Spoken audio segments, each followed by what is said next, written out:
નમસ્કાર મિત્રો, હું છું રમેશ. મિત્રો, ખાસ કરીને મગફળીની જો વાત કરીએ તો મગફળીની જે અત્યારની પરિસ્થિતિ છે, ઘણી જગ્યાએ જ્યાં વહેલું વાવેતર છે ત્યાં એકાદ મહિના ઉપરની મગફળી છે.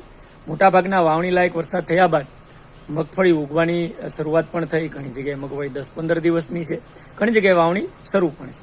તો મિત્રો, મગફળીની અંદર ખાસ કરીને શરૂઆતના 30 દિવસમાં કઈ માવજત અગત્યની કહી શકાય અને એ માવજત કરવા માટે કયો સ્પ્રે પહેલો કરવો જોઈએ, તો એની અંદર ખાસ મિત્રો આપણે વારંવાર ભલામણ કરતા હોય કે મગફળીના શરૂઆતના 30 દિવસમાં પહેલો સ્પ્રે એટલે કે 20 થી 25 દિવસની મગફળી થાય ત્યારે પહેલા સ્પ્રેની અંદર વોટર સોલ્યુબલ ખાતરમાં 19-19-19 એક પંપની અંદર 100 ગ્રામ અને ઇફકોનું સાગરિકા લિક્વિડ ફોર્મમાં આવતું એક પંપની અંદર 50 ml એટલે 100 ગ્રામ 19-19-19 અને 50 ગ્રામ સાગરિકાનો સ્પ્રે કરવાથી ખૂબ સારા ખાસ કરીને મગફળીની અંદર ઉત્પાદન વધશે, મગફળી પીળી પડતી અટકશે અને વૃદ્ધિ અને વિકાસ ખૂબ સારો થશે. તો પહેલો ડોઝ આ મિત્રો ખાસ કરીને મગફળીની અંદર આપણે કરવો.